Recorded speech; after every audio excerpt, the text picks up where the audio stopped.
ومن الناس من يعجبك قوله في الحياة الدنيا ويشهد الله على ما في قلبه وهو ألد الخصام وإذا تولى سعى في الأرض ليفسد فيها ويهلك الحرث والنسل والله لا يحب الفساد وإذا قيل له اتق الله أخذته العزة بالإثم فحسبه جهنم ولبئس المهاد صدق الله العظيم আলোচনাকৃত আয়াত আল্লাহ রাব্বুল আলামিন মুনাফিকদের কিছু নিদর্শন বলে উল্লেখ করেছেন। আল্লাহ যেন আমাদের সকলকে এই মুনাফিকের দিকে হেফাজত করেন, আমিন। এর আগে আমরা দুই ধরনের মানুষের কথা আলোচনা করেছিলাম। একদল মানুষ শুধু দুনিয়া চায়, আর একদল মানুষ দুনিয়াও চায় আখিরাতও চায়। যারা দুনিয়া চায় এরা জাহান্নামী, যারা দুনিয়াও চায় আখিরাতও চায় এরা মুত্তাকি। তো তারা ধারাবাহিক দেখেন আল্লাহ বলছেন ومن الناس من يعجبك قوله في حياة الدنيا ويشهد الله على ما في قلبه وهو ألد الخصام দুনিয়ার বুকে এমন কিছু মানুষ আছে যে মানুষগুলা সবসময় মিষ্টি ভাষায় কথা বলে, সবসময় ভালোভাবে কথা বলে।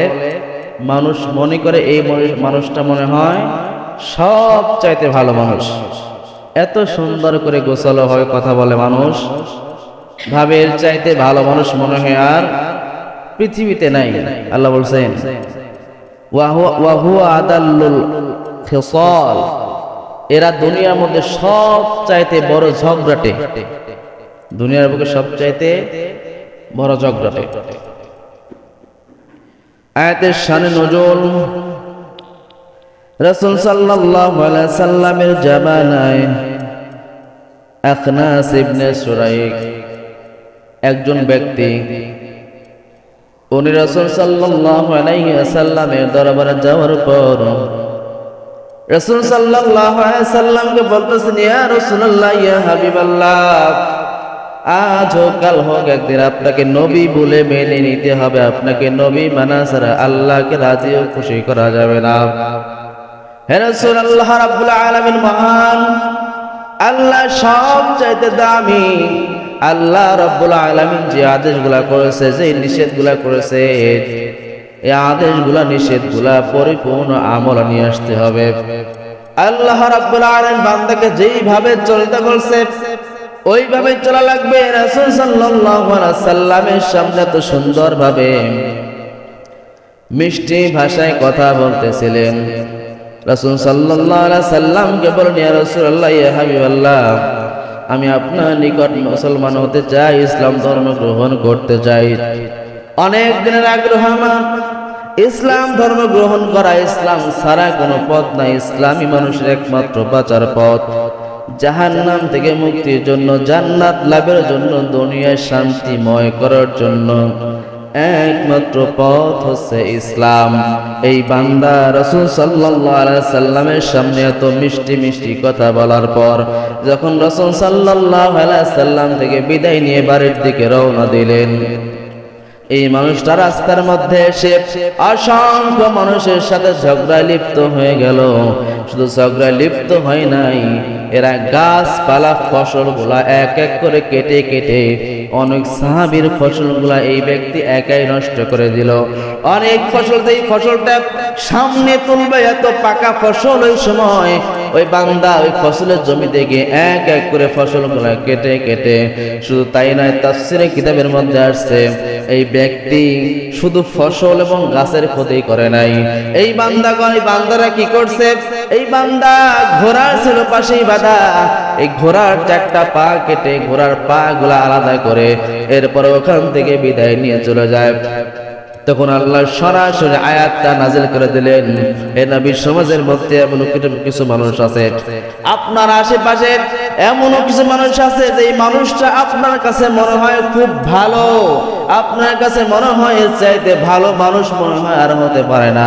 রাসূল আপনি জেনে রেখে দেন এই বান্দা সব চাইতে দুনিয়ার মধ্যে খারাপ মানুষ। নাউজুবিল্লাহ, এরকম মানুষ নাই সমাজের মধ্যে যাদের কথাবার্তা শুনলে মনে হয় এর চাইতে ভালো মানুষ আর দুনিয়ার বুকে নাই।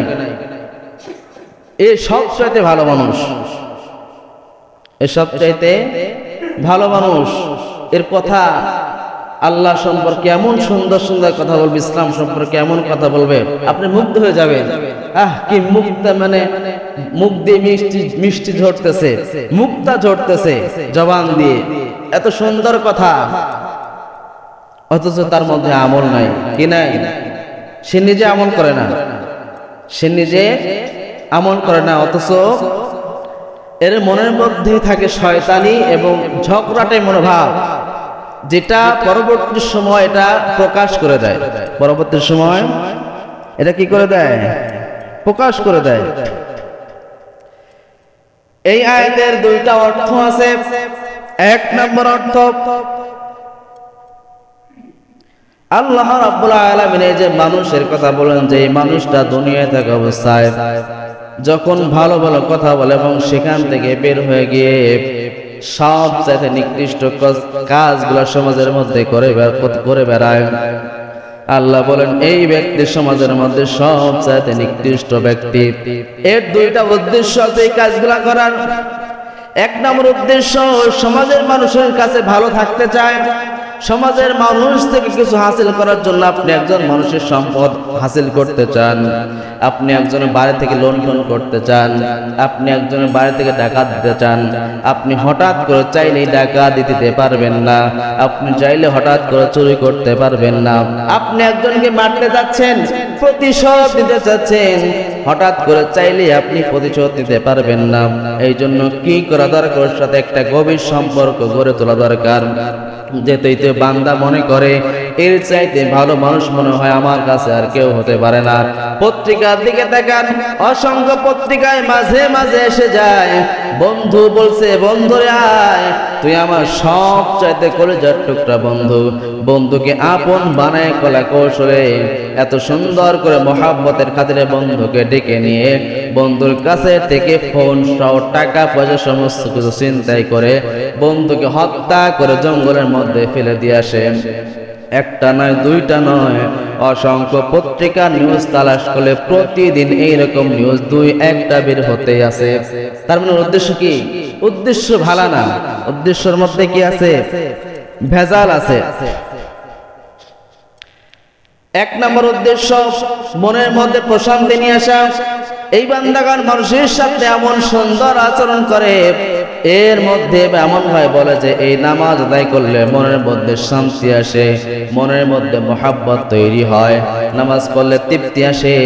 এই বান্দা মসজিদে বসে বসে বা মুসল্লিদের সামনে এত সুন্দর আলোচনা করে, কিন্তু এমন এক সময় আছে এই মসজিদের মুসল্লিদেরকে এই লোকটা বিপদের মধ্যে ফেলে দেয়।